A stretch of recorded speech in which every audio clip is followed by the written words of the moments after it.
It is said Amerigo Vespucci named the north coast of South America Venezuela, Little Venice, because of the houses on stilts he found there. Probably these hamlets haven't changed much in 400 years, but other parts of the coast certainly have. This is Caracas, a metropolis of 2 million people.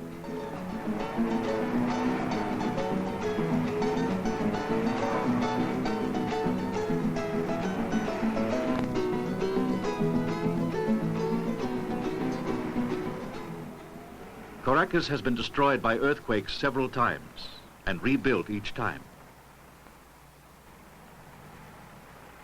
A few homes dating from the Spanish colonial days have survived the quakes.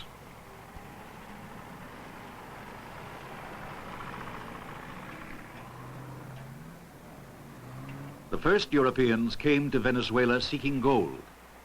They later found black gold, crude oil. They've been mining it ever since.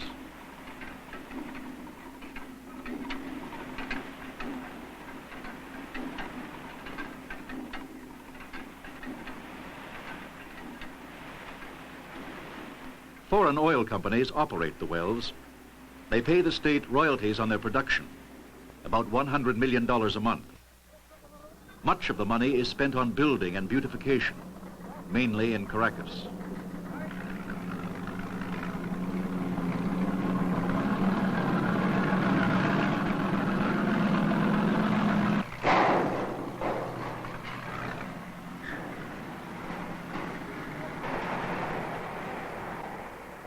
Much less attention is paid to the ranchitos, the shacks which house the poor.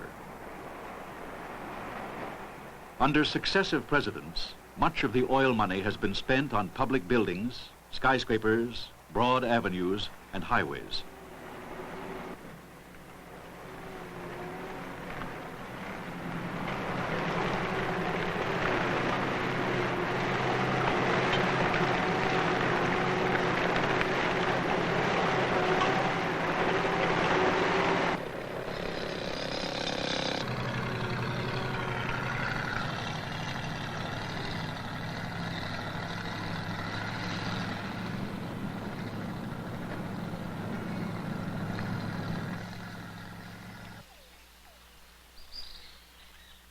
There are no highways or skyscrapers in the jungles of the upper Orinoco River.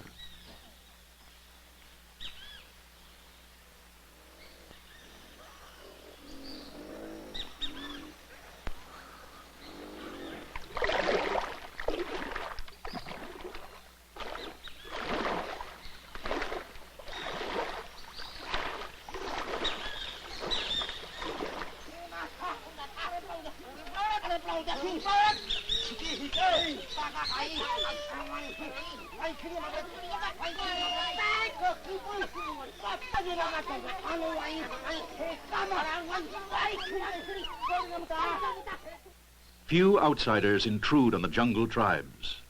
A few prospectors, traders, missionaries. None stay for long.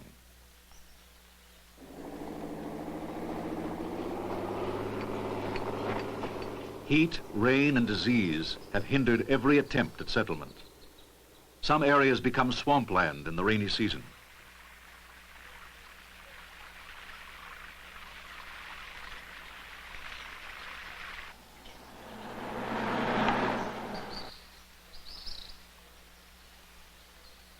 The llanos, the tropical grasslands, are green and fruitful after the rains. But they support few people because most of the land is used for cattle ranching.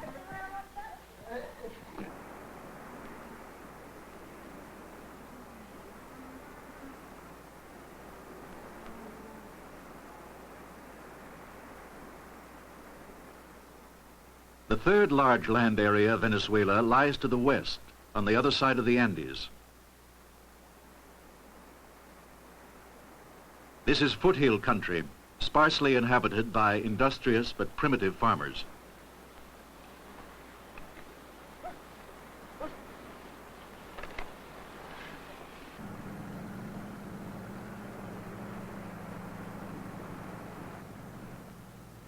The villages seem empty because so many people have moved to Caracas.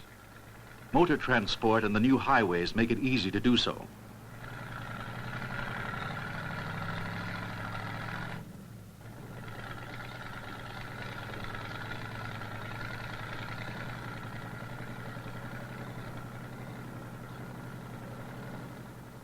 Few of the country people find a good life in the city. Most wind up in the ranchitos.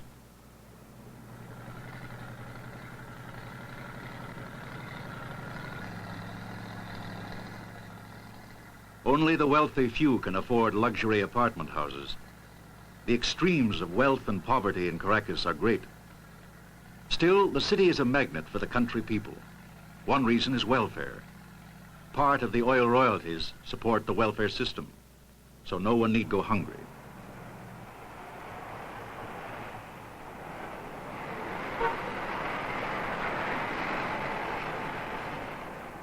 Like most South American countries, Venezuela has a broad mixture of racial strains.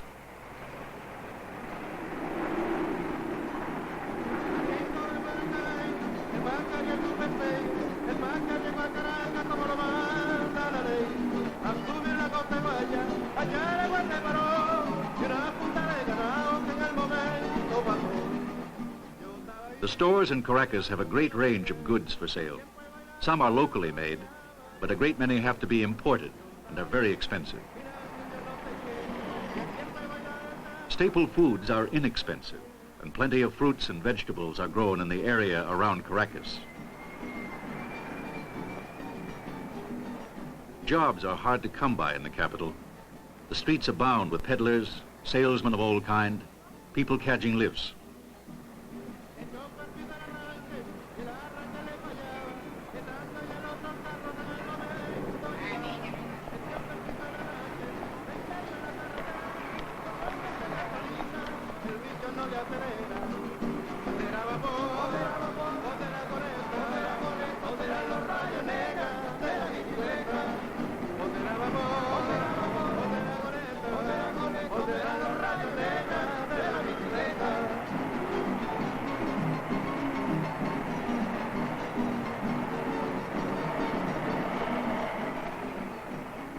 Everywhere there are the makeshift shacks, the ranchitos.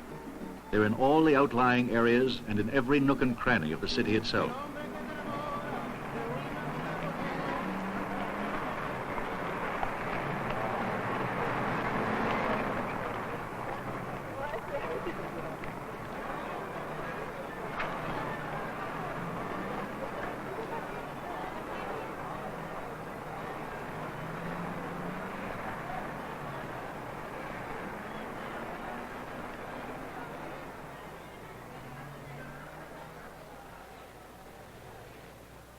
At the other extreme, wealth and luxury, a world sealed off from the ranchito dwellers.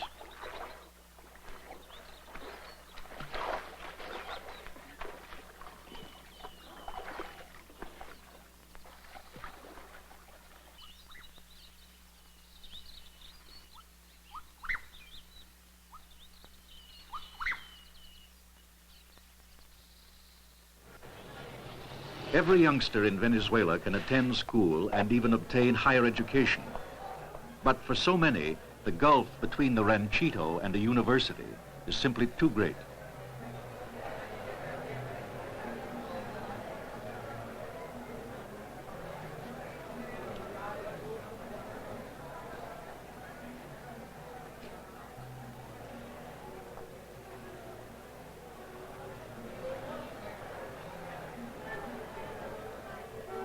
There's growing unrest in the universities.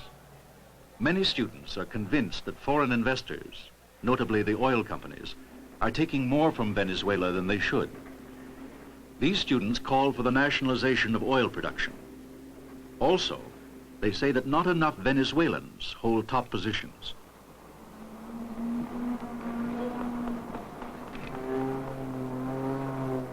Atención, eso Caracas, atención, eso Caracas. Parece recibir instrucciones para zarpar. Other Venezuelans and foreign investors claim that outside capital was essential in developing the industry. The argument continues. So does production.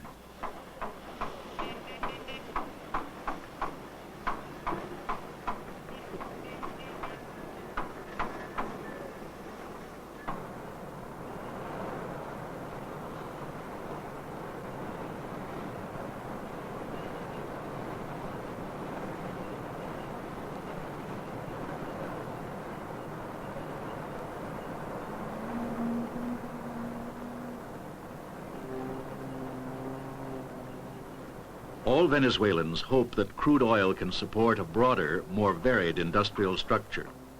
A beginning has been made. New refineries, chemical plants, iron foundries, cement works.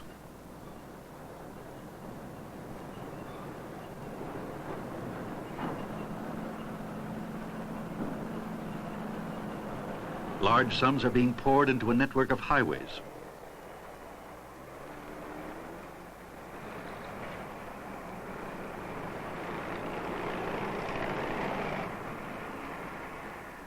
The hope is that the future holds more jobs, better living standards, better homes.